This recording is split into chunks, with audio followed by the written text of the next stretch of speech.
For the second straight week, a teenager has a shot at capturing a major championship on the guaranteed rate PBA Tour. 18-year-old Anthony Nyer tries to become the youngest to win one of pro bowling's most prestigious events, the US Open, next on FS1.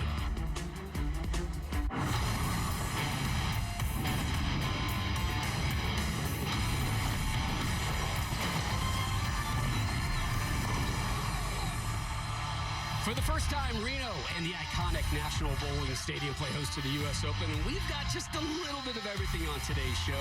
It begins with the birthday boy, Christian Azcona, looking to make some Puerto Rican history as he meets one of the hottest on the tour right now, Jason Sterner. 18-year-old Anthony Nyer awaits the winner. Jacob Buttriff looks to end a U.S. Open jinx, and Chris Vai again goes for his first tour title as we welcome you to the 77th edition of the U.S. Open live here on FS1. Rob Stone, the Hall of Famer Randy Peterson from the house that Ernie McCracken built right here. This has been the highest scoring U.S. Open in decades, and it has played perfectly into the hands of our one seed today, Chris Vai. Yeah, it really has. Welcome back, my friend. It's good to have you.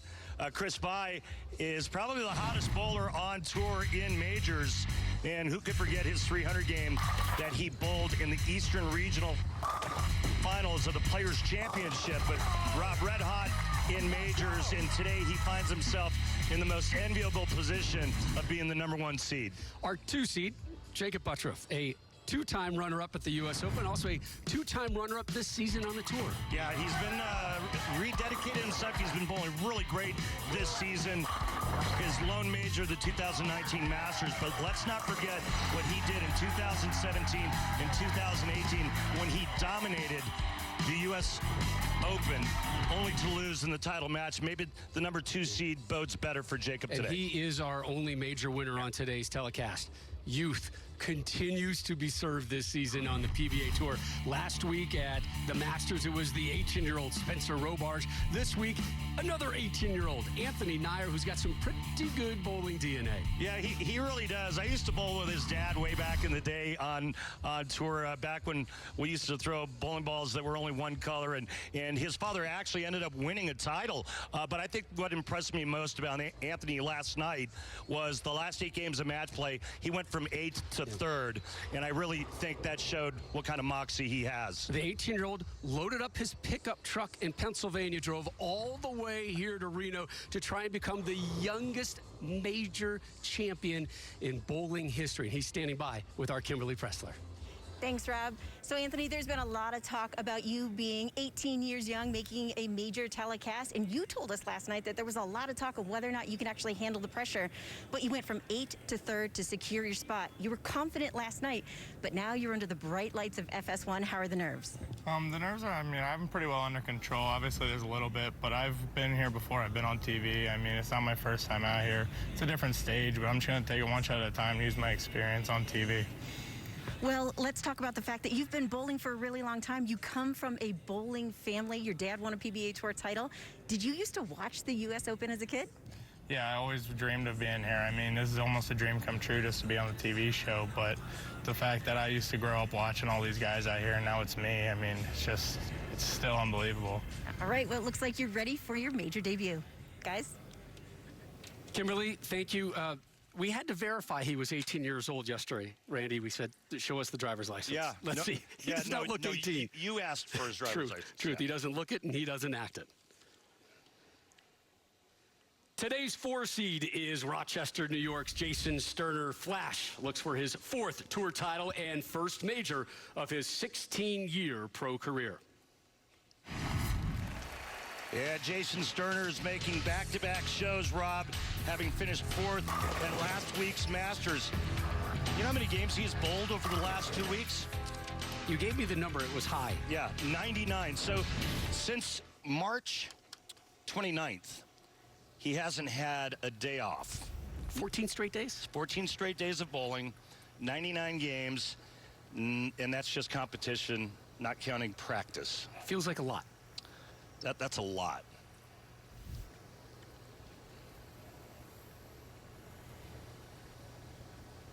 We begin the 77th U.S. Open. Sterner, your 4 seed. Right of target. Came in last night to watch the last 8 games of match play, Rob, and I remember looking at you and saying, this is reminding or reminiscent of back when I used to compete in the mid-'80s, where everybody was throwing non-reactive or urethane bowling balls, all 24 finalists. One of the themes this week at the U.S. Open. Sterner cleans that one up. Spare to start this one. Your 5 seed is the pride of Puerto Rico, 27-year-old Christian Azcona, seeking to become the first major champion from the U.S. territory. And the only PBA champion from Puerto Rico, Christian Azcona, actually led one of the rounds here at the 2021 U.S. Open. Qualified second in match play at the 2020 Tournament of Champions, and he was the 2017 South Region Player of the Year. Graduated high school in Puerto Rico, won an international event where he essentially got scouted and recruited, came to the States the next month to bowl at Lindenwood University, and here he is on the PBA Tour. That's how you started, Christian. Happy birthday, number 27 for Christian Azcona, who now lives just outside Orlando in Claremont, as we take a look at today's oil pattern. 42 feet, and I mean, this pattern basically told all the players you have to play the extreme outside part of the lane, and the players found a really good home. Remember, there were 4 different patterns, the last pattern being the one that we used for match play all throughout match play, and it really yielded some high scores, some big scores, and you mentioned it in the Open. Azcona's best career finish prior to the season at the U.S. Open, 60th. Back in 2019 in North Carolina, 60th. Quite a jump this week.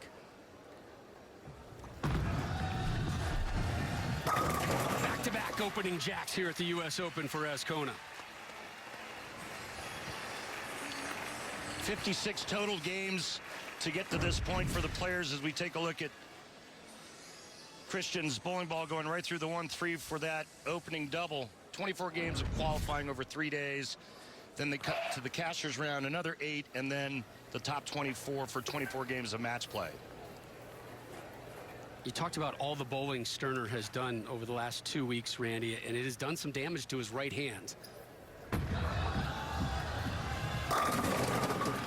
You guys talked about it last week on the Masters show, but some vitamin E capsules coming into play. Yeah, he's learning the tricks that we kind of knew about back in the day. So he takes a vitamin E capsule, cracks it open, pours that vitamin E oil all over it, and then bandages it up and leaves it overnight. But you gave him some taping, some patch advice last night. How did he miss this out? Old man Peterson had to straighten him out. Well, because we lived with cut patch and new skin back in the day, but he said every time he pulls the new skin or the patch off his thumb, it pulls his skin up. I said, bro, you got to soak that first. Rookie mistake. He's only been on the tour for 16 years. Oh, late drop. Gets the strike there in the third. Yeah, huge break on the trip two forward, because remember the first time on that lane, Rob, he went light, comes back and goes light again. Watch this break. Bucket standing. Not anymore. You talked about the high use of urethane. The other theme this week at the U.S. Open, high scores. Take me through kind of the conversation of why urethane has been in place so much this week and why we're seeing these numbers that we haven't seen in decades right after Azcona goes for his third straight. Stand-up triple to start for Azcona. Randy? Well, let me give you some numbers. 226 average just to make it to the telecast. I can't remember a U.S. Open ever being that high. I remember 226 being a great score at a U.S. Open. That's what they averaged. The urethane, or the non-reactive bowling ball, is in play because the oil pattern is dictating that. It's telling these players not only where to play, but what equipment to throw. And they absolutely lived in the pocket using the non-reactive bowling balls. Are the numbers too high for your liking? Yes. Why? Because this is the U.S. Open.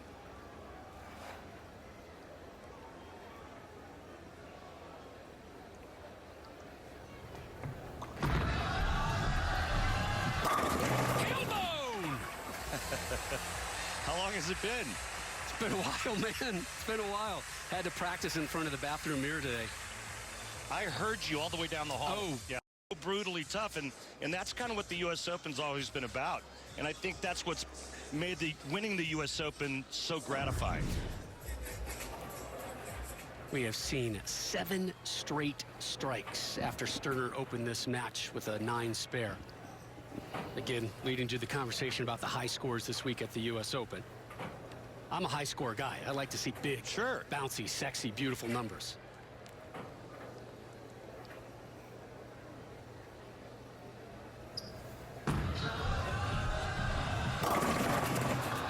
Some work to do here.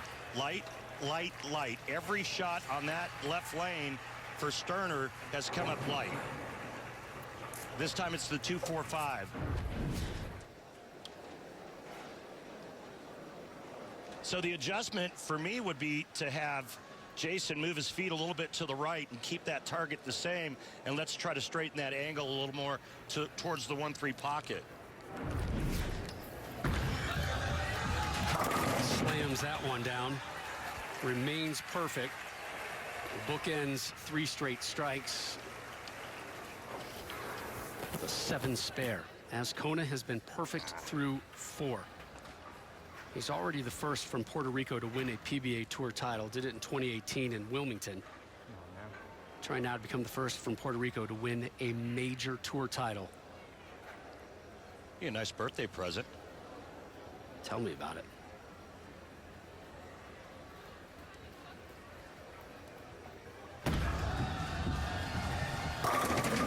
Left the 10. Leaves the quitter 10 pin. The quitter 10. The quitter 10, yeah. Didn't want it, huh? That's your favorite pin. Do you even work out 10 pin? Apparently this one does it because that's a weak 10. It's a good start, though, for Christian. See him change that thumb hole. That's the interchangeable thumb that can go from one bowling ball to the next. The purpose for that is to make different bowling balls all feel the same. Randy, we've seen the 10 pin come into play at past U.S. Opens.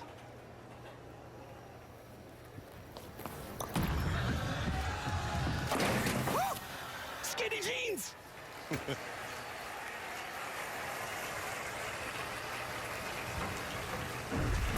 Azcona remains clean. Oh, just enough of it. Squeezed. Gotta suck in the breath on those. Azcona can max out with a 279. See his best finish ever at a major was 9th. That was the TOC in Jupiter, Florida. Lead is at 12. We begin the 6th.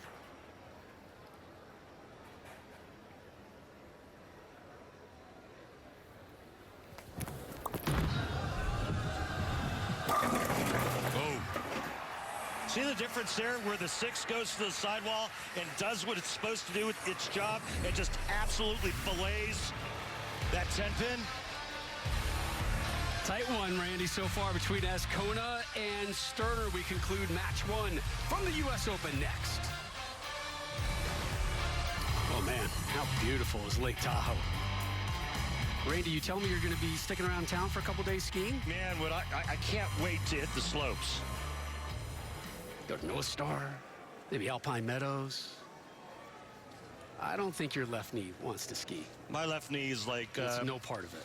My left knee wants no part of skiing. Here's Sterner, close out the 7th. Or rather, just close out the 6th. He likes this lane. Come on. Doesn't like that result. Vicious ringing 10 there. Just under 19 miles an hour, that throw. Well, they don't call him Flash for nothing. He's a speed guy, and it's one of the things he's really worked on, Rob, is trying to control that ball speed. He likes to throw it. He's in great shape. He likes to hustle to the line. That's how he got the nickname Flash. Right. All the guys were saying, dude, as soon as you get the ball, you're already up at the line throwing. Take some time. And you're right. He admitted, speed control, getting to the lane. And once you're at the lane, so critical. He's had to force himself to slow down. And What a season he's having right now. He gets a win. He's right in Player of the Year conversations. We take a look at our Strike Track powered by Kia. And both players playing fairly similar. Ascona just a couple of boards left of Sterner, but that's because of ball speed. You can see how much faster Sterner's ball is traveling down the lane, and therefore Ascona is going to have a little more shape, a little more motion.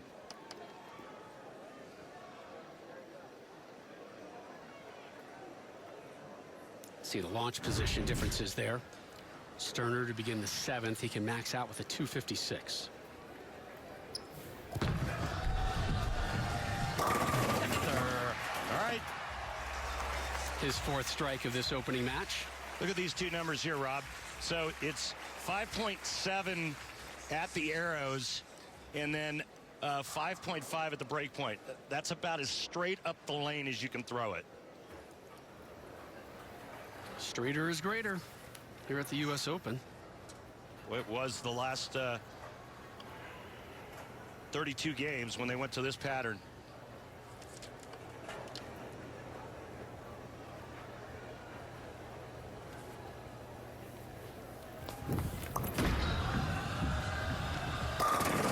Another strike for Ascona. 5-time member of the Puerto Rican national team. You know there's a party going on right now in Puerto Rico watching this one, right? There is. He's got 2 brothers, Yep. Javier and Michael, 2 sisters, Nicole and Valerie, and he said one of them is hosting the party. We think it's Michael, could be Javier, but here's my request. Javier, Michael, Nicole, Valerie, send us a picture, send us a video, send it to, let's say, just send it to PBA Tour Twitter, and we're going to do our darndest to get it on, right? Because we want to see this reaction in Puerto Rico to what the birthday boy, Christian Ascona, is doing up here in Reno.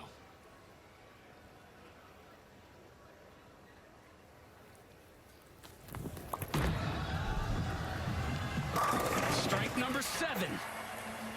Well, if you think they were having a good time in Puerto Rico, what do you think happened when you mentioned all their names? They're going crazy. And then brother Christian steps up cooler than a polar bear's feet and buries another 10 in the pick.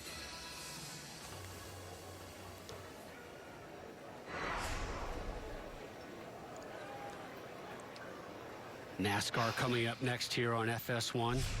Continue the blue Emu 500 coverage. Sterner in a bit of a hole right now, down 33. Needs to start stringing strikes big time here to conclude. Had one in the 7th, needs to build on it here in the 8th. Back to back.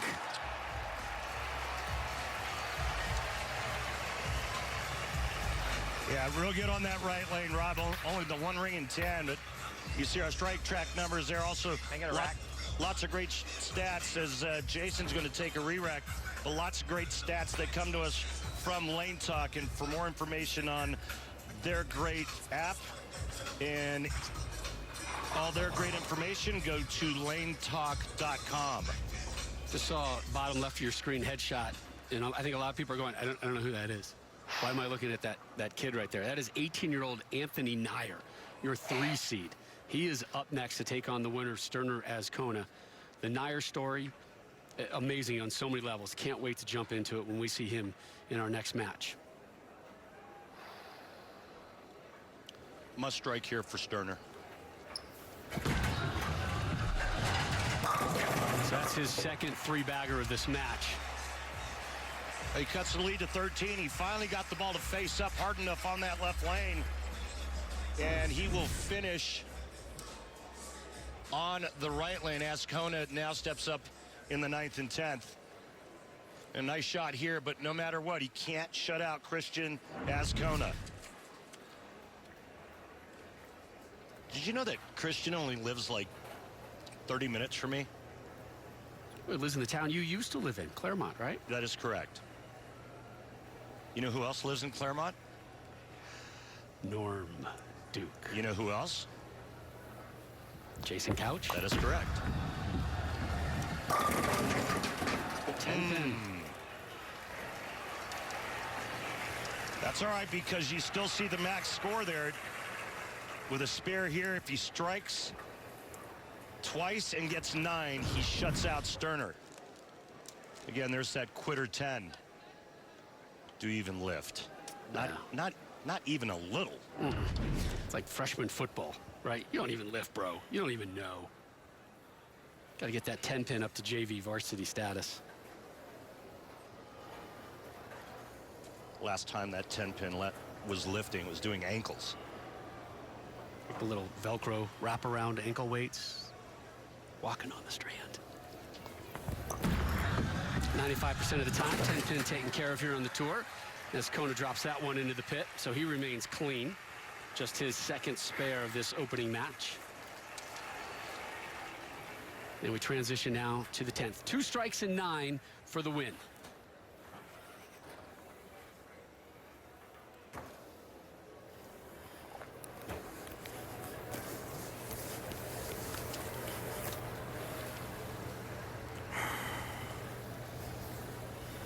Told us how much he likes this facility. The ball just seems to strike here for him. The patterns have worked out well for him.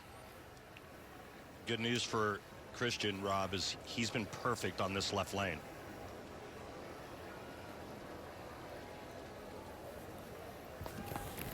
Looking for his 5th straight strike on the left lane, and he finds it. Well, he got away with this one, I think, because he double dribbled it, and the ball still held line perfectly. Try to get you a replay of that, but you can definitely hear it. Here it comes right here. Watch this, Rob.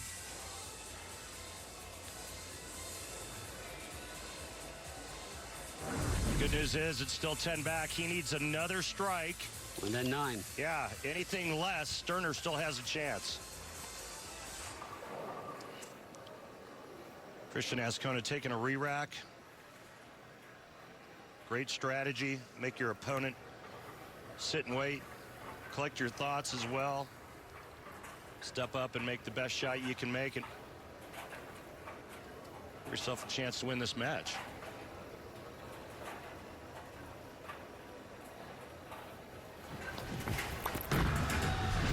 Come on. Just needs 9 on the next shot, and he will move on. Well, he gets this one a little bit to the right, and again, it had such a good touch to it, and that part of the lane is in play, so watch this here. And it just really reads that friction and ends up in a perfect spot. Now 9, and he moves on to take on the youngster.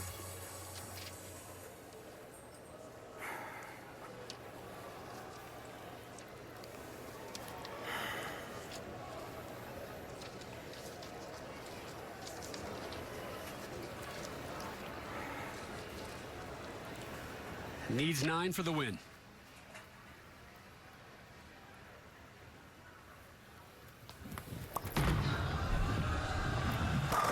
He'll take 10 and move on. So your 5 seed, the birthday boy, Christian Azcona, moves on to your next match. And it's going to be an interesting one. He's got an 18-year-old with some serious bowling DNA in his system. Anthony Nyer from Milton, Pennsylvania, hits the U.S. Open lanes next when our coverage of the U.S. Open on FS1 continues. You just saw here at this edition of the U.S. Open is Christian Azcona taking care of Sterner, a 2-point win, 258-256. That is a huge win for Christian Azcona because it gives him a nice little bump in the PBA playoff standings. This is the final event before May's PBA playoffs coming your way from beautiful Madison, Connecticut. Cannot wait to get back to Connecticut for that one. So Azcona gets himself a major win and a big boost in points as we look at the PBA playoff points list right now. There's your top 10 right now. Troop, Doherty, Francois Lavoie, Chris Vi, our 1 seed later today, Jacob Buttriff, today's 2 seed. It gets interesting right around the cut line, and it gets interesting because we've just gotten verification that your number 14 person on the list, Jason Belmonte, will not participate in the playoffs, going to head back home to the birth of his 4th child. Jason, wish you and your family the best, so that line can actually slide down one more, which means Mr. Azcona slides on in. The big story next, though, another teenager, Anthony Nyer, set to hit the lanes. This is a young man that doesn't look like a young man, but certainly acts like it. Yeah, you know, we talked about it with Robards last week, and it's amazing just how much more seasoned the youngsters are now. They have much more stuff to bowl, more tournaments, better equipment, better coaching, and they're just ready. You know, they're ready for these types of moments. And, you know, Spencer Robarch proved that last week. And I don't see Anthony Nair not proving himself here today. Does he look phased in the seat? He looks pretty comfy. He looks fine. He looks like you sitting on a seat on a Sunday. I'm going to need another beverage over here, and the remote battery's changed. Nair as Kona coming up next on FS1.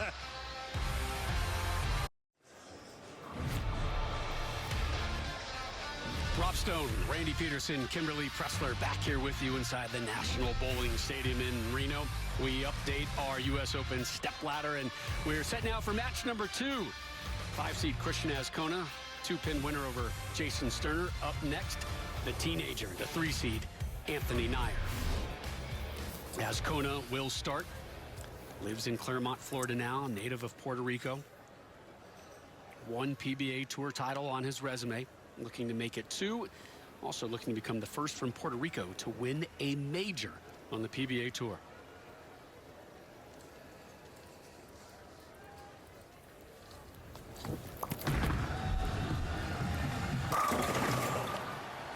Continues his strike expertise here. Had 10 strikes last game. Today's 3-seed, 18-year-old Pennsylvania native Anthony Nair, who looks to become the youngest major winner in PBA history.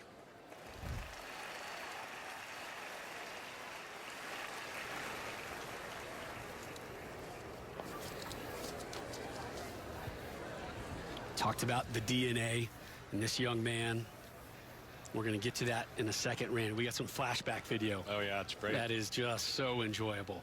We'll see his dad, Andy, win a tour title.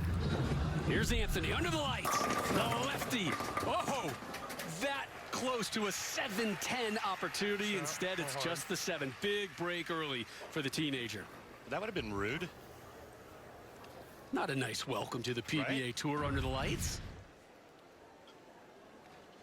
Few more revolutions than Father Andy, and I know Andy's really going to appreciate that one. Just a few more I mean, this hoss hauls it down there. Yeah. Hey, Kimberly, he was here at the Masters last week. Didn't quite go as well as he was hoping, so he made some big changes. Absolutely, he did, Rob, because ahead of this U.S. Open, Anthony described his first year as a pro as disappointing. So before the start of this event, he took 3 days off and practiced 4 to 5 hours a day, specifically on lowering his swing and getting his timing back. Now, that practice seems to have paid off, because before the show, I spoke with him, and he said, my swing is where I want it to be, and my timing is better than it ever was. Let's see if those adjustments can translate to his first win on a major telecast. And he gets his first strike on a major telecast. He finished tied for 83rd, Kimberly, last week in the same building at the USBC Masters. Let's take a look, Randy, at his approach in that strike. You know, it's a very interesting approach for a player that uses his thumb. Big, long third, and then you could see the two right and left feet actually touch each other. It's real reminiscent of a two-handed style, but Anthony uses his thumb in one hand. It's got that little hop step. Yeah, like, we're used to seeing that with the two-handers. Azcona started the last match with 4 straight strikes. That trend will not continue here.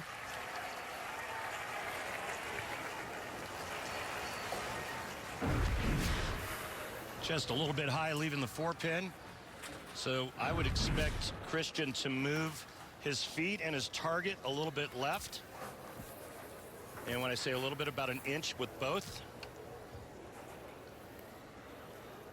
Remember, 39 boards across the lane, each board about 1 inch wide. Christian's going to make what we'd call a 1-and-1 move. One with his feet, one with his target on that right lane. Curls that one in. I love the walk away. Yeah, it's like that. I got it, man.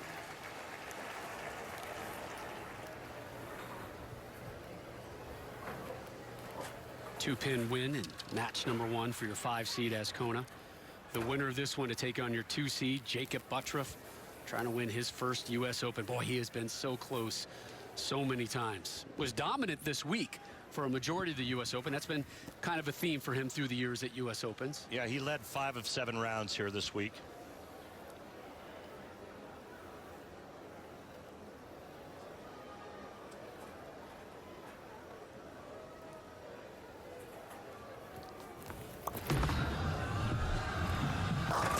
Strike, spare, strike to start here for Azcona in match 2. Nice little messenger. You know, the good news for Anthony Nair is that Azcona didn't jump off to that quick start with 3 in a row. And, you know, anytime you're on television for the first time, you're always looking to find a way to actually bring oxygen into your body. And that's kind of a really good way to help that. Lefty back on that right lane. Oh, my gosh. Oh, my gosh. Oh, gravity was in a battle, and it lost just barely. I think this was on the half board. If I could get the strike track numbers, it was real close to the half board. Half board? Let's go quarter board. Wow, he dropped 2 in the gutter during practice, Randy. I mean, that is dancing with the devil.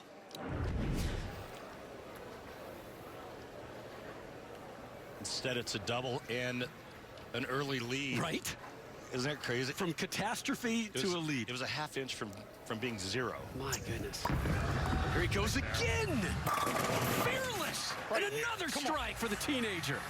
You know, I think this is some of the funnest stuff that you can see in professional bowling when the bowlers get to play the extreme outside line.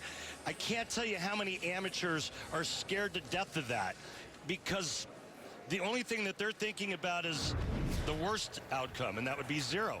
And these guys, they don't think that way. I grew up on a gutter shot in Southern California. I loved playing outside of first arrow. It's what I grew up on.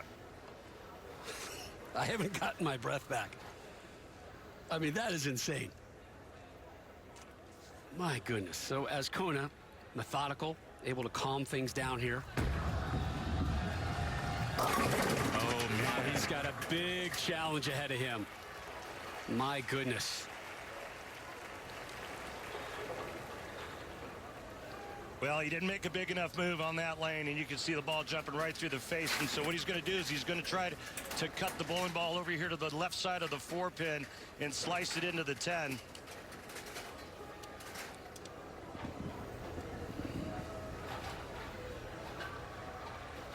Just 4.5% of the time on the tour, the 410 is dropped.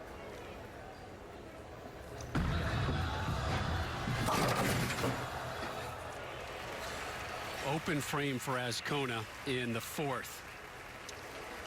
Do you want to watch all the PBA Classics? I know Randy does. Yep. You can stay up to date on PBA exclusive content and tournament highlights. All you need to do, Randy, write it down, all right? Head to PBA.com to subscribe to our YouTube channel, and you can catch up on all the PBA action. Head to PBA.com today. I think in a moment we're going to show a clip that we might have swiped from the PBA.com YouTube channel. I'm on there right now.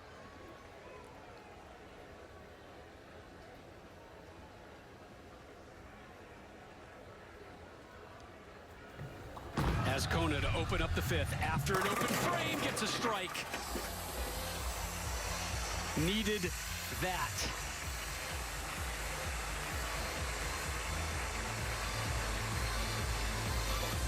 Well, let's see what young Master Nair can do about that opening that was given to him by Azcona in the 4th. Yes, episode 1 of Extreme Living, the bowling edition, with Anthony Nair. Folks, watch how close this one gets to the gutter. Double wood. So location looked pretty good, but maybe just a little firm. And he has to play the extreme outside line just to find some friction.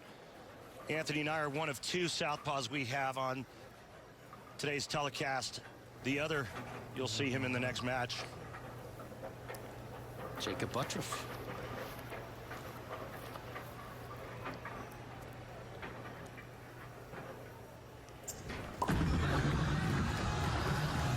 Nair drops the double wood. Can we flash back now? Yes, let's We've do been it. waiting for this. 1994, the Hall of Fame championship. Anthony's dad, Andy, who kind of looks like you a little bit, Randy. He's way better looking, but let me tell you something. Nobody suitcased it better than Andy Nair did. Who was he taking on in the title match? WJ, the bearded legend. Andy was a heck of a bowler. And very surprising that he only came away with one title. And you saw, and an Eagle was awarded. Yeah. Just like an Eagle awarded today. And could his son, Anthony, be picking it up?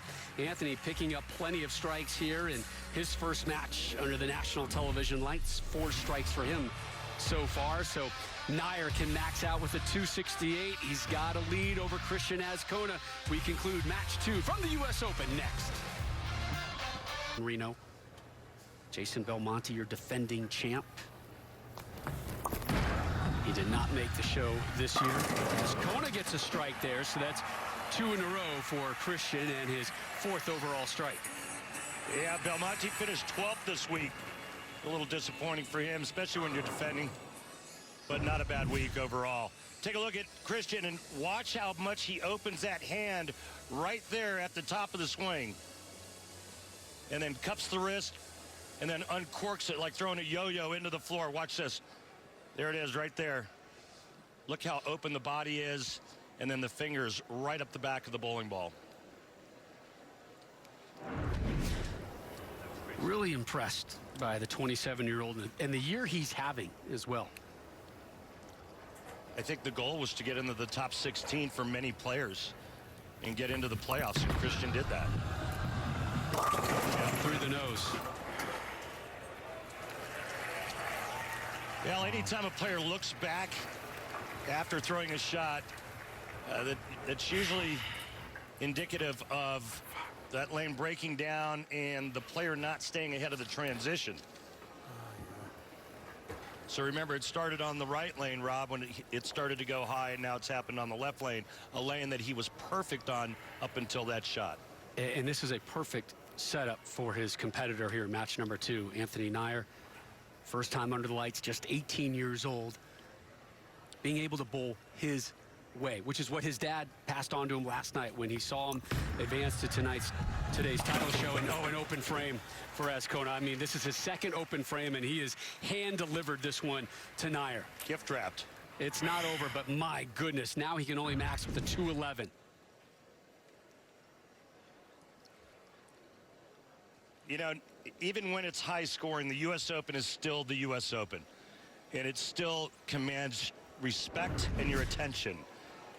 Not to mention the amount of pressure that comes with trying to win this event. This kid 100% has my attention. I hold my breath every time he releases it. And I don't exhale until it hits a pin. This kid is on a roll. The Ginger Assassin is moving on, man. Watch out for this kid. Take a look at some other finishers here. Sam Cooley just missing the show. Our good friend Bill O'Neill finishing in 7th. The Hall of Famer Tommy Jones in 10th. Belmo finishing at 12th. He is just about on his way home. Stepping away from the tour for a while and tending to family business. Wish he and his wife and his kids best of luck. Number 4 on the way for the Belmo family. Go through. Another strike for Neuer. Nastier than a vulture's breath. This kid is just pounding him right now, doing exactly what you do when given the opportunity. It's a 57-pin advantage. Kimberly talked to him before the show about the confidence that he had. And he knew there was chatter yesterday. Hey, can this kid handle it? Hey, can this kid handle the pressure? He knew about it, and he wasn't indignant to us, but he kind of made it clear, they can talk all they want. I'm all right. I've got it. And he is sitting in the catbird seat to move on to match number 3. Azcona here in the 8th. Rob, getting back to Nair, his last 8 games of match play, he went 6-2 and averaged almost 250. So, yeah, I mean, that's exactly your point. Nobody expected him to. The kid steps up.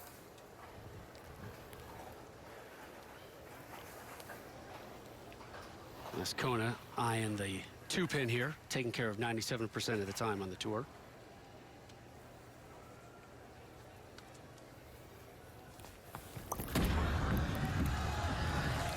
Walkaways, he drops that one. Did not see it. How did it go? I didn't see it either. I'm a Tampa Bay Rays fan. I just turned that off. We got burned. That's because I'm a Dodger fan, and my Dodgers took your Rays down. Yes, they did. Jacob Buttriff up next, your 2 seed, looking like he's going to take on the teenager, Anthony Nyer. Here's Azcona, though, in the 9th. Late drop of the 10. I don't want to be that guy, Randy, right? And as much as we're enjoying Anthony Nyer, but we've shown you time and time again just how close he is dancing to that gutter. Yeah. I watched him last night. I had to go down and watch him with my own eyes because I've never seen him throw it. And about his 4th shot, he threw one in. And then I got up and I left. All right, we didn't jinx him there, and I feel really good about that. My goodness, no doubt. Pins flying everywhere. Maybe tape. And he knows, right? Just keep it on the lane right now, and you're going to move on. Neuer looking to become the youngest player to win a major title. 18 years, 11 months, 15 days old. A couple weeks away from his 19th birthday. Curls that one in for a spare in the 9th. Now, Anthony Simonson, who did not compete this week, holds the current record for youngest player to win a major, won the 2016 USBC majors. Masters. I'm sorry, Masters, yes. And a victory by Nyer would also make him the 3rd youngest player to win a title. 3 days older than when Simonson won his first. Who holds the record for youngest to win a title? I've heard of this guy. Ooh, look at that slide to take out the 10. The legend Norm Duke won the 1983 Cleveland Open at the age of 17. Do you know who I think he beat? Oh, gosh. I think, was it Mark Roth or Earl Anthony? It was one or the other. Somebody help me. Send me a text. I think he beat Earl on that show.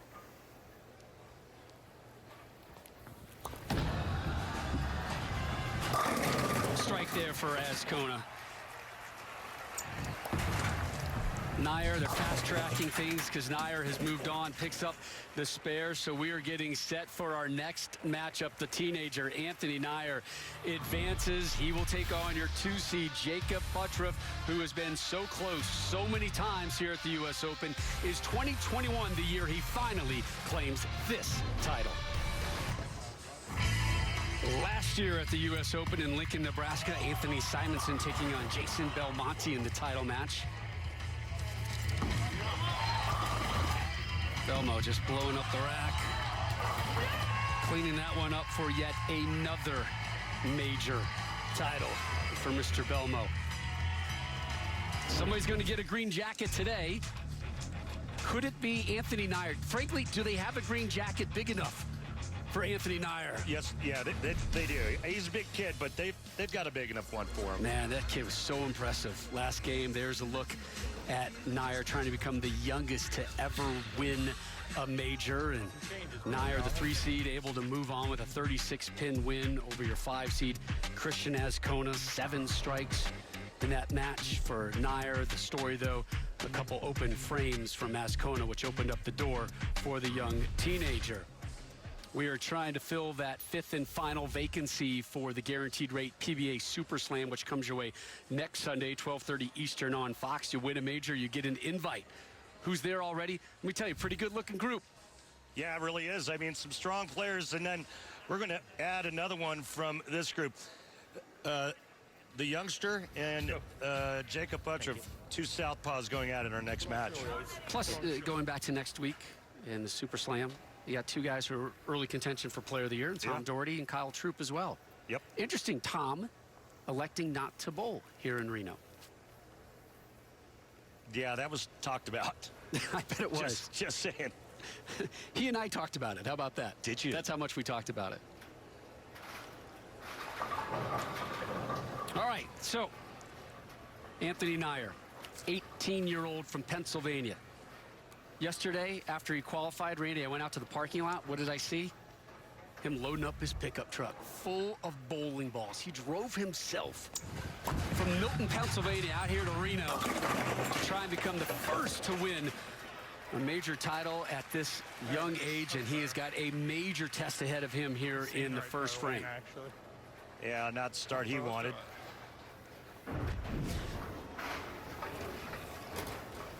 This is a little tuggy, little tug right. Ooh. A game effort. If you're going to have an open frame, that's where you do it. 26-year-old Jacob Buttriff is today's 2 seed. Twice he's been a U.S. Open bridesmaid. Is today the day he earns a U.S. Open title and his second career major? And Jacob was second to Tom Doherty in the World Championship. 3 top 5 finishes in the U.S. Open in the last 5 years. He said this week it was all about stamina. Stamina, versatility, true test of talent. Those are kind of the buzzwords he used when we asked him what this U.S. Open really means, kind of describe it. And then we said, all right, well, winning the U.S. Open, what does that mean? He goes, royalty.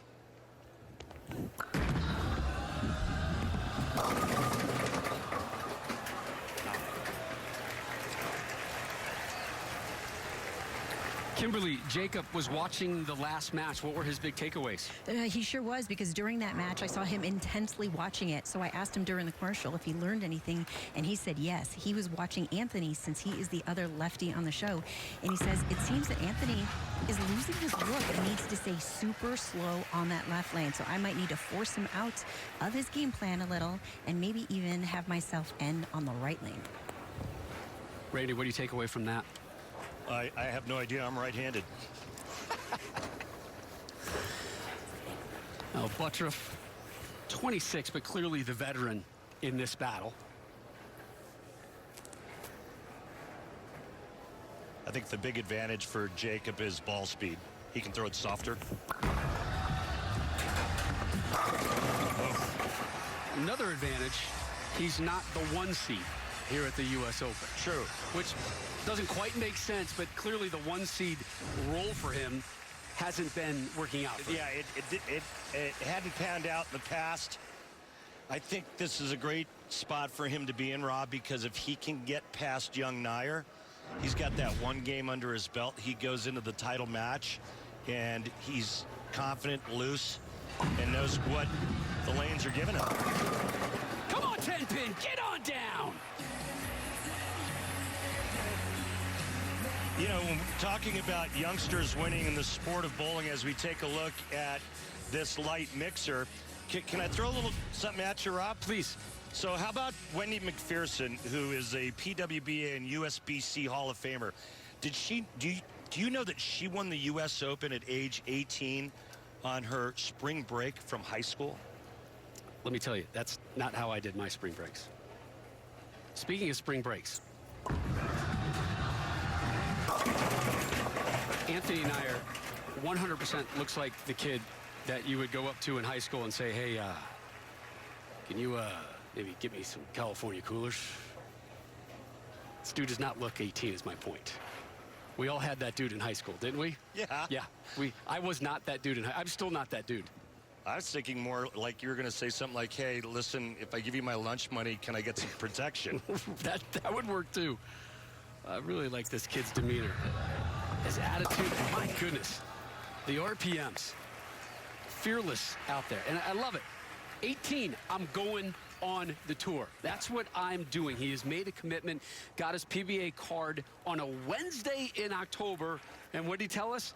That Saturday won his first regional in Strathmore, New Jersey. And we talked about earlier, the kid's got PBA DNA coursing through his veins. Jacob Buttriff, though, with an early hold on this game, up 21 as we begin the 4th. So back-to-back jacks for Jacob. He looks for a 3-bagger here. You see what he's done this week, 14-10 in match play, a 229 average over the course of 56 games. He's quietly had a nice season. Hasn't he? And I think that quiet will shift to a little bit louder volume should he win the U.S. Open. And another strike for Jacob. Just unnecessary roughness on the 7-pin. Through the flag. Oh, my goodness. The 4-pin is just going to go like all primal on the 7 right here. Watch.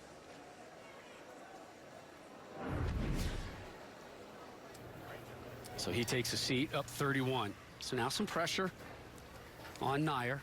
Turns 19 April 26th. Longtime member of Team USA. Man, only one strike here in his second match and our third match of the day.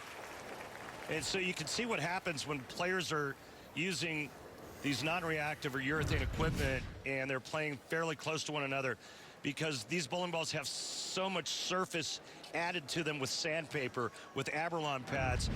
The texture's so rough that they absolutely crushed the oil pattern and beat it up. And Jacob is just inside of Nair, and it's affecting his shot.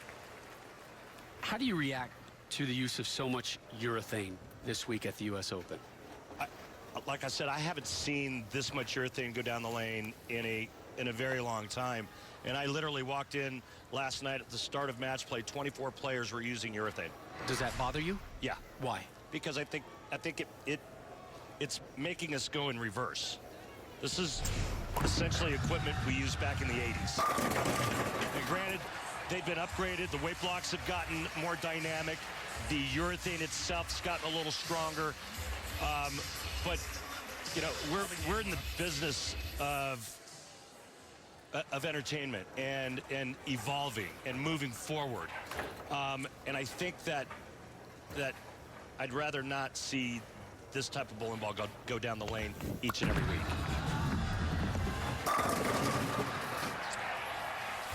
Four in a row for Buttroff. And obviously, Rob, if the reactive stuff was better, They would use it. That's what they would use. Right. And they'd be playing the same part of the lane, probably, maybe moving in and swinging a little bit more. But this is the recipe for success. And that's why everybody did it. I guarantee you they tried to use reactive, but it didn't work. Lead at 42 for Buttroff. Took care of Nair earlier this week in match play. And another strike for the southpaw. Trying to win that elusive U.S. Open title for the first time is Jacob Buttroff, and he's built himself a nice 52-pin lead. We wrap up Buttroff. Nair, with our coverage of the U.S. Open on FS1 returns.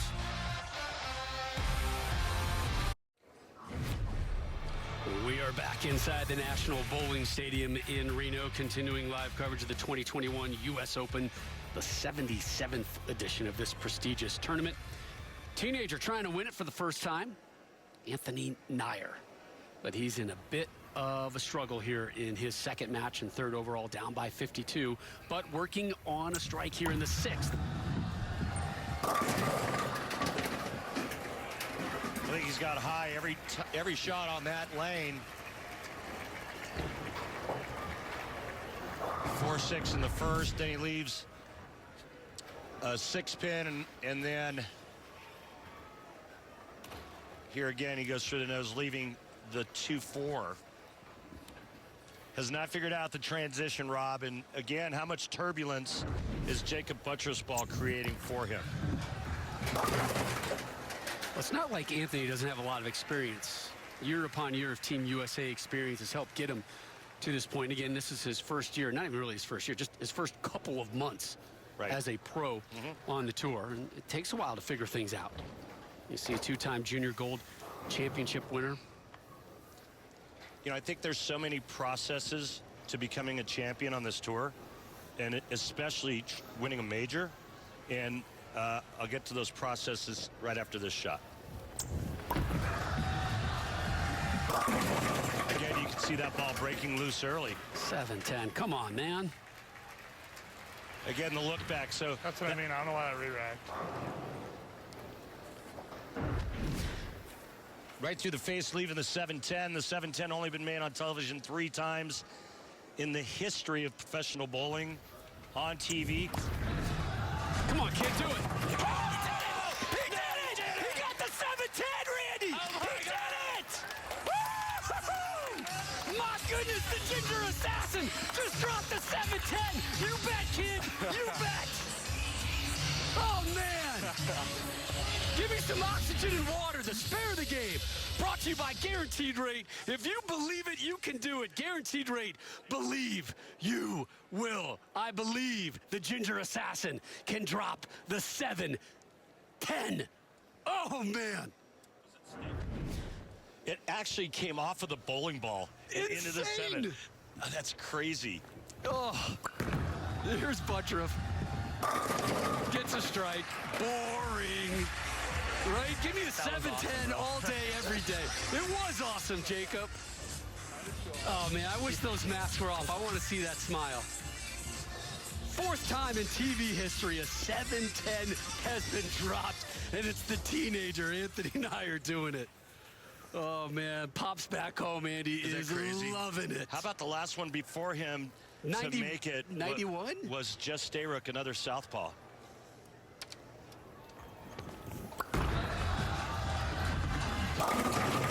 Actually, the last person to get the 710 in this facility, Ernie McCracken. Was that against me? Might have been. Oh, man, that was awesome. Like, that was bucket list type thing, man. That was just so cool. Following our PBA bowling coverage today, NASCAR Cup Series racing from Martinsville, Virginia, the Blue Emu Maximum Pain Relief 500. S1.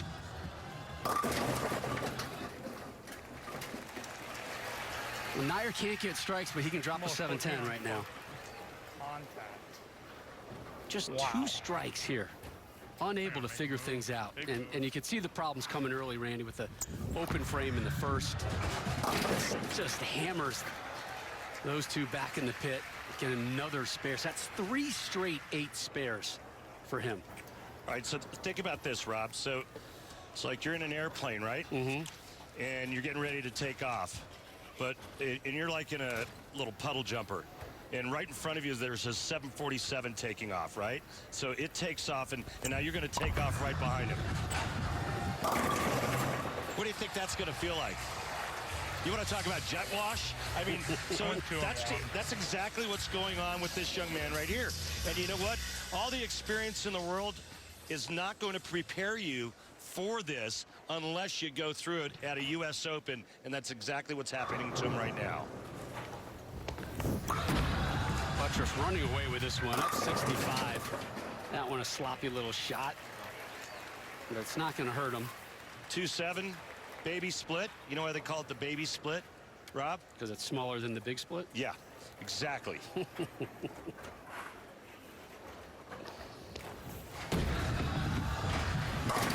Nice cover. So, I mean, that's a really good, impressive cover.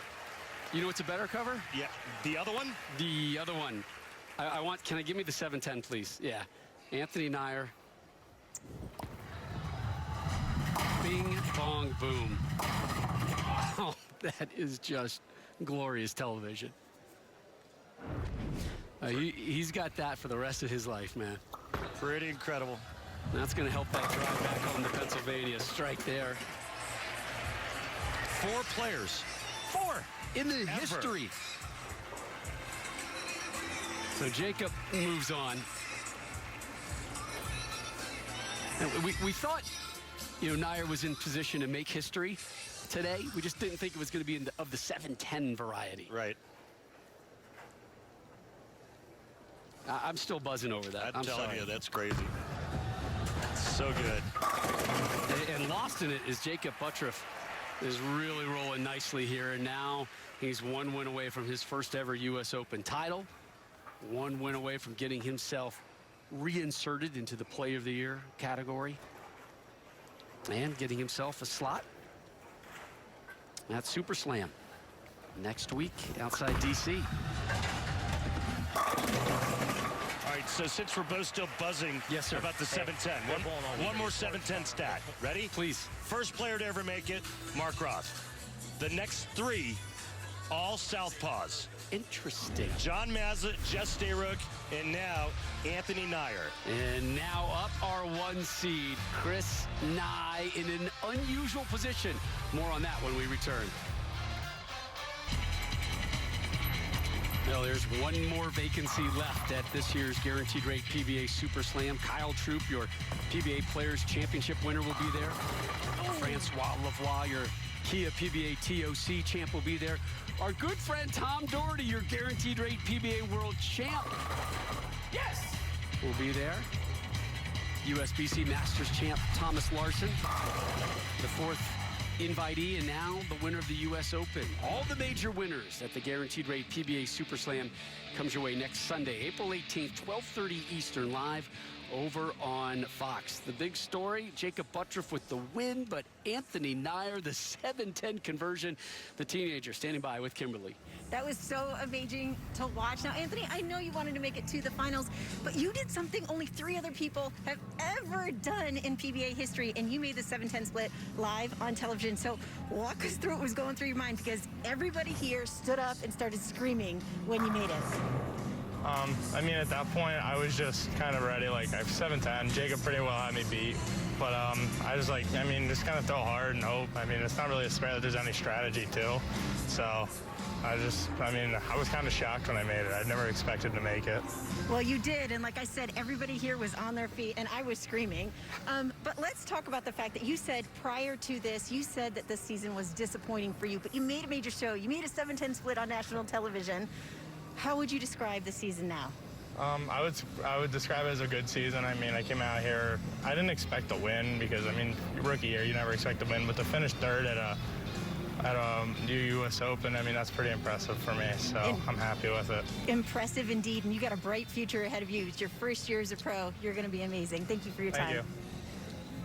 You know who's really impressed right now is his dad. And one thing that really impressed me, Rob, when you were taking us through all the videos of the major winners this season, they all had the same reaction, didn't they? You see all the emotion in their eyes and in their face, and that's what winning a major is all about. Well, Chris Vi trying to join that reaction list, trying to get himself to the Super Slam next week. But first, it's the title match, uninterrupted at the US Open. Vi Buttriff next, live on FS1. He's about to get that green jacket for the first time in their career. Will it be 2 seed Jacob Buttriff or your number 1 seed Chris Vi? Buttriff, a convincing win in his last match, 257-203. There's Chris Vi, just outside of Columbus, Ohio, 5th-year pro, looking for just his first tour title. Buttriff, the man with experience at this level, 7 tour titles, 1 career major, came in Vegas back in 2019 at the USBC Masters. It's been so close numerous times at the US Open, trying to finally win it. And he opens up with a strike.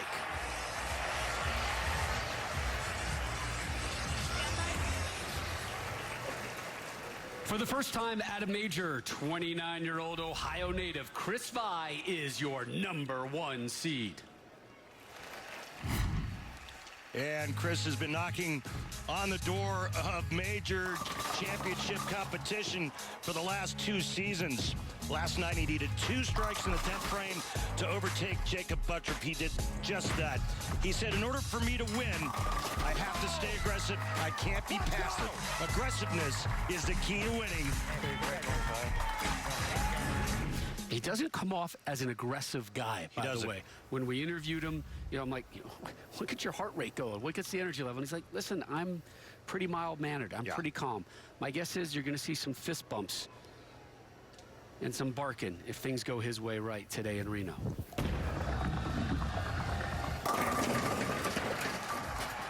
So Vi starts off with a strike, and Kimberly, he had some time off between the Masters and the U.S. Open, and he wisely used it.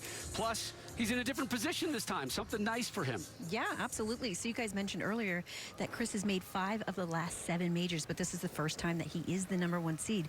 So in our pre-show interviews, we asked him, what was it like to lead these TV finals? And he laughed and said, honestly, I'm just happy that I am not in the first match of the telecast, because that's where I've always been. He smiled again and said, the big thing for me will be trying to figure out how to manage my time correctly. I'll probably just throw some shots, stay warm, and mentally prepare myself before the final, but we'll see how it goes.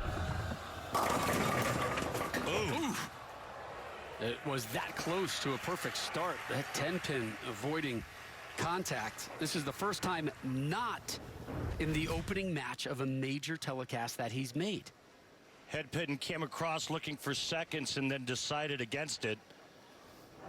But, we talked about Jason Sterner in bowling from March 29th until today in all those games. Chris Vi did the exact same thing.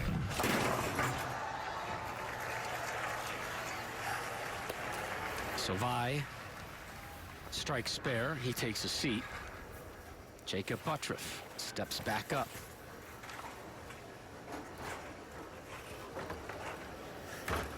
Two-time runner-up this season already. Lost to Tom Doherty at the World Championships. Lost to Sean Maldonado at the Chameleon. Will the third time be a charm this season? Back-to-back opening jacks for Jacob. The other great quality that Jacob Buttriff has is he's very gracious in defeat. He's the first one to congratulate his opponent or his opponents. He never makes excuses about anything. And I think that's a great trait to have. And, he admitted that last year wasn't exactly his best year and that he was trying to get rededicated, refocused, the loss of his mother. And here he is, looking to win his first U.S. Open. All right. Just the 3-pin, way better than the 3-7-9 as Jakey puts the stop sign up.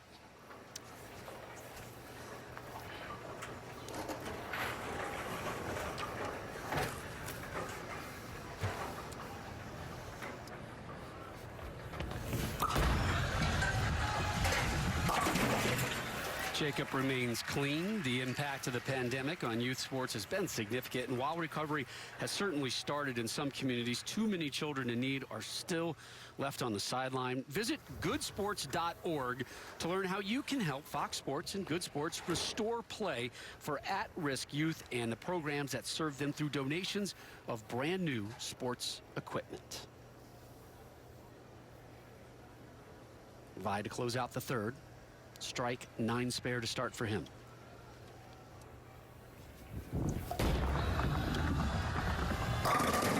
Oh, hit it. Yeah! Great numbers here. As you see, he's going 6 to about 3.5. As you look at our strike track powered by Kia. And Chris Vi looking to take a lead with a strike in the fourth. Rob, he's had some success in the majors, huh? Understatement, right? 5th last year at the U.S. Open, and then another 5th at the World Championship. Made it to the East Regional Finals early this year. 4th at the World Championship. 5th last week at the Masters. Today he'll finish no worse than 2nd. This will be by far his best finish at any major. Originally it was 4th at the World Championships this year. Strike there for Vi. And the interesting thing for Vi is he's vying for his first PBA Tour title. Not just his first major, his first Tour title after 5 years on the circuit. Last player to win a major as his first title was, I think it was Andrew Anderson.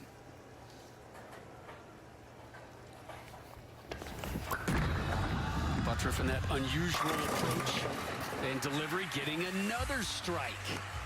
So that's 3 out of 4 for Jacob.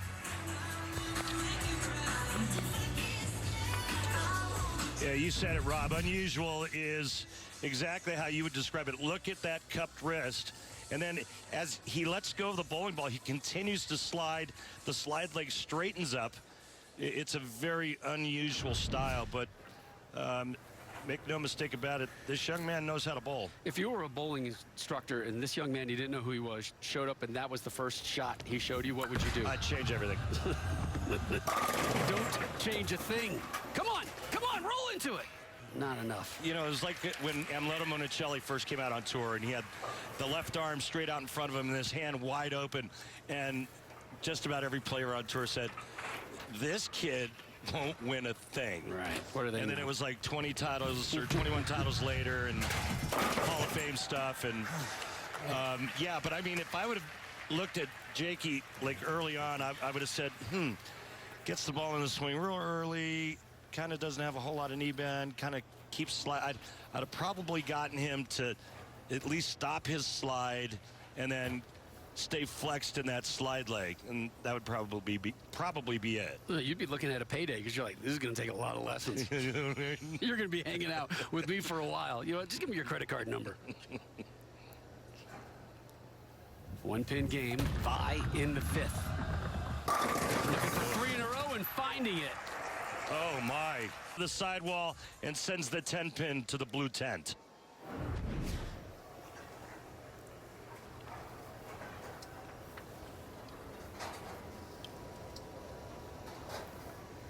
Vi making his 3rd consecutive appearance here in the TV stepladder finals of a 2021 major. 4th at the World Championship, 5th last week at the Masters. Trying to win it all this week. And a 9. Almost the 4-9, and then he almost tripped the 4 into the 9. And then he gives the stink eye to the arrows. And that, you know, the players, like, they look down and they kind of like, man, I hit my target. Man, that should have struck. All right, so since it didn't, and since I threw it perfect, I have to make an adjustment.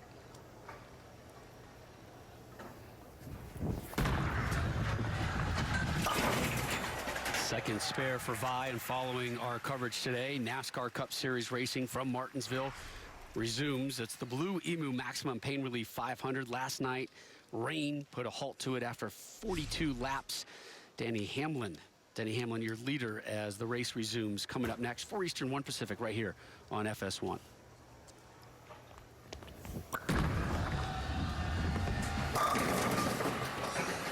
Beauty there by Buttriff to even the game right here. Title match of the 77th US Open, and these players are swinging it out. Both can max at 259.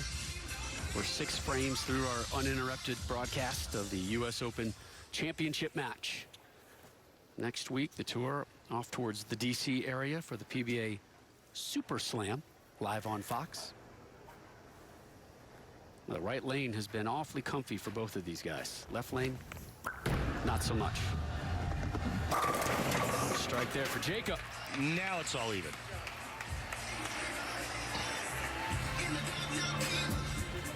You were just ahead of yourself. You're a forward thinker. Well, I just kind of, a little bit clairvoyant, and I kind of saw this coming. But, I mean, watch this, man. Cobra Kai, sweep the leg. Strike hard, strike fast.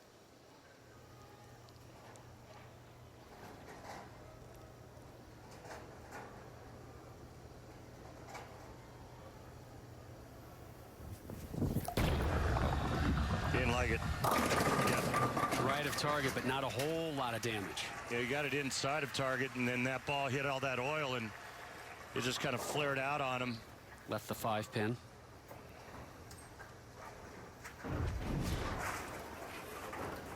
Pretty good break since there was 5 standing at one point.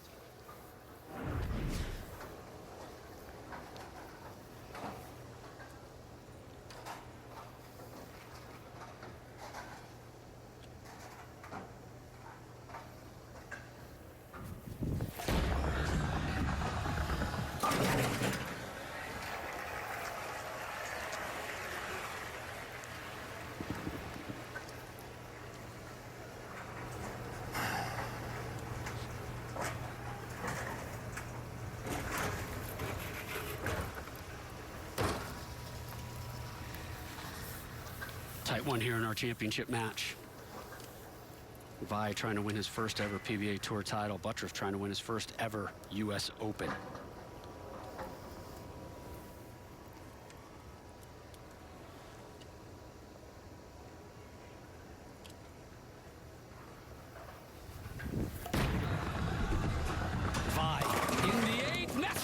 misses the 10.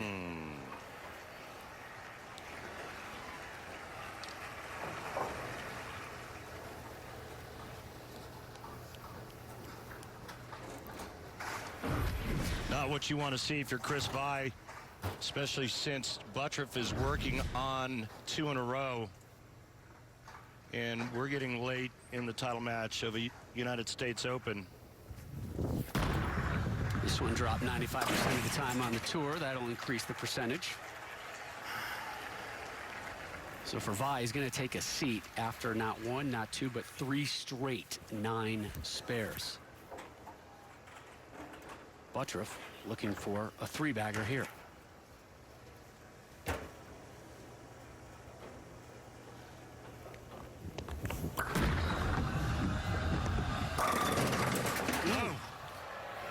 Good grief. Well, every shot that someone throws makes somebody happy, and right there, that made Chris Vi breathe a little easier. As you can see, the max scores now have changed. But this is not a very good break for Jacob Buttriff. Left the 8. Goes after the 8. Drops the 8. It's exactly what you want in a major championship. You want it to come down to the last couple of frames, and you want it to come down to shot making. The player that makes the shots ends up hoisting the trophy. It's a 1-pin match heading into the 9th frame. Foundation frame 9th. Buttriff up first on the left lane. Oh boy. And the lefty. Completely threw it out the window. And he's staring at an open frame at the absolute worst time in this match.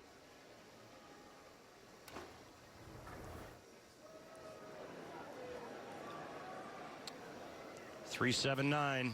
We saw the 7-10 completed earlier today. The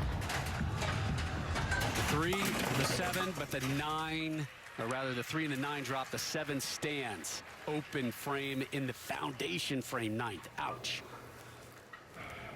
He's been a bridesmaid so many times this season, so many times at the US Open, and he might be in that position again because Chris Vi has just been granted a huge opening after 3 straight 9 spares. 4 strikes for Vi here in our championship match, looking for his 5th, looking to extend that lead, which was just gifted to him.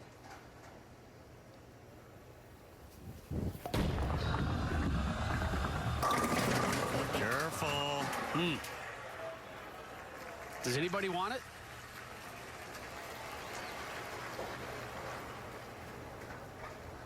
Chris Vi with a spare.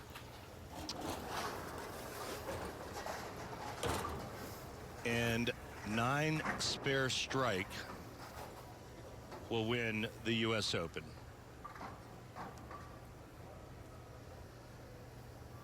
Needs to take care of this first, which he does. So 9 spare strike for the title. Remember what he said, I have to stay aggressive.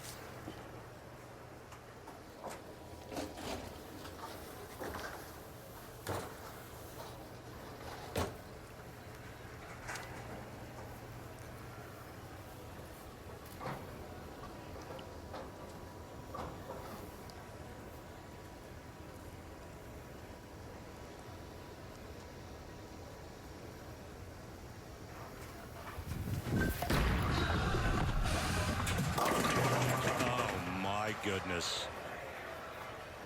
It was right of target all the way, Randy. Leaves the double wood. Oh, it sure was. That was 2-8. Yeah, that was right of Lake Tahoe. And just again, it just comes down to who's going to make the shot. That was the same shot that Buttriff made in the 9th frame on the left side of the lane, except the good break for Chris Vi is he didn't leave the 10-pin with it.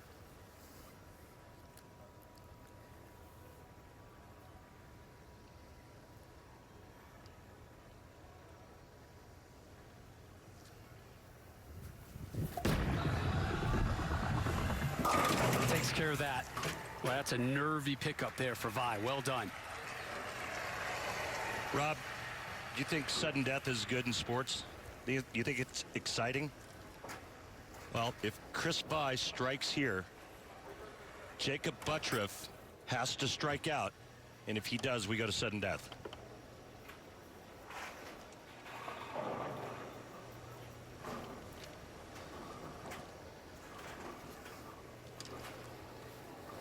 If he doesn't strike on this ball, he can lose.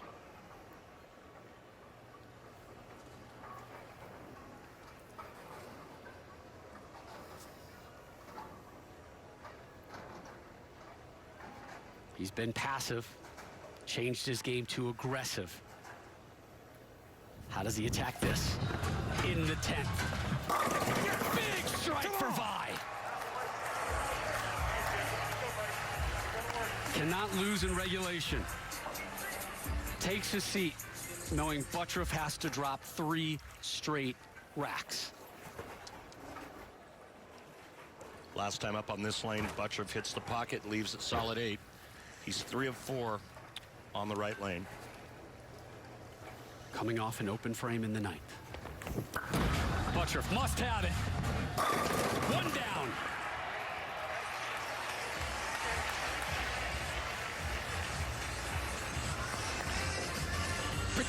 Pretty good show we got here at the end.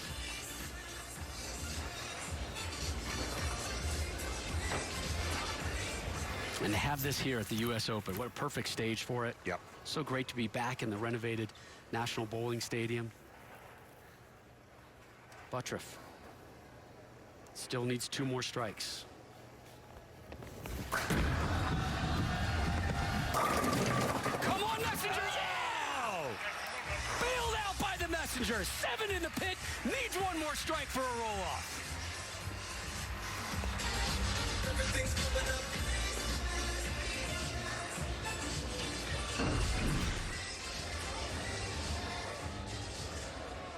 Well, if you like pin action and you like messengers, swipe right after watching this shot. What a finish. Buttriff has to strike for the tie. Got it way in. And he doesn't. Vi wins the US Open by 1 pin. First tour title. And number 1 is a major. And it's been coming for Chris Vi. We're going to stand by the ball. We talked about his lack of emotion. Very calm, in control. He's trying really hard to maintain himself right now. Jacket first. A green jacket is being pulled out.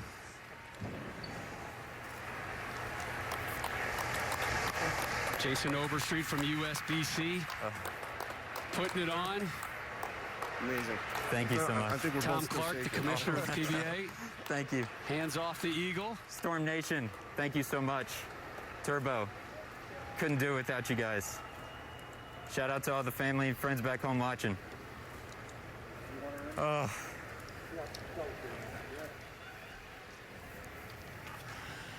Oh my goodness, that was an amazing title match. So you kept the pressure on Jacob. You forced him to get 3. Tell us from your point of view on that last throw. Honestly, you know, I kind of expected Jacob to get all 3. I know how great he is and how great he's been bowling. So I was basically just getting mentally ready for a roll-off. And I was just fortunate that he didn't get them all. Not only are you walking away a PBA Tour titleist, but you're walking away a major champion. Describe this moment. I honestly can't even put it into words. Like, honestly, I'm speechless. This is obviously a dream come true. I think everyone wants to win a tournament, and everyone wants to win the US Open. And to be able to say that I actually did it, it's incredible. And what does it mean, the fact that you are walking away with the coveted green jacket, you're walking away with this trophy, you're walking away with the US Open win? What does that mean? It's something no one can ever take away from me, and I'm extremely proud of what I've done and the work that I've put in to get to this point. And the guys, you know, with Storm here that have been with me for several years now. I mean, there's no way I could have done it without him. So I'm just very, very fortunate. Well, you've made 5 of the last 7 major championship shows, and today you walk away a major championship. Congratulations on winning your first ever PBA Tour title and the US Open. Woo. Wow. Yes. That's exactly, well, like I said before, it's exactly what you want to have happen in a major. You want it to come down to the player having to perform at the highest level in their sport. Storm. Is Vai's 3rd shot in the 10th, which meant he could not lose in regulation. And then it put the pressure over on the Buttriff camp. And unfortunately for Jacob, now 3rd time as a runner-up at the U.S. Open, 3rd time as a runner-up this season on the tour. And guess what? You've got yourself a bowling date outside of D.C. next week, Mr. Vai, because you have just filled up that 5th spot at the Guaranteed Rate PBA Super Slam. Troop, Lavoie, TD, Thomas Larson, Chris Vai, all in action next Sunday, 12:30 Eastern, live on Fox from Bolero in Annandale, Virginia. Coming up next year on FS1, NASCAR Cup Series racing from Martinsville resumes. We pick it up after 42 of 500 laps. Denny Hamlin, your leader. Chris Vai, your winner at the 2021 U.S. Open Championship. His first tour title, oh, by the way, just happens to come at the U.S. Open from the Cathedral of Bowling, the National Bowling Stadium here in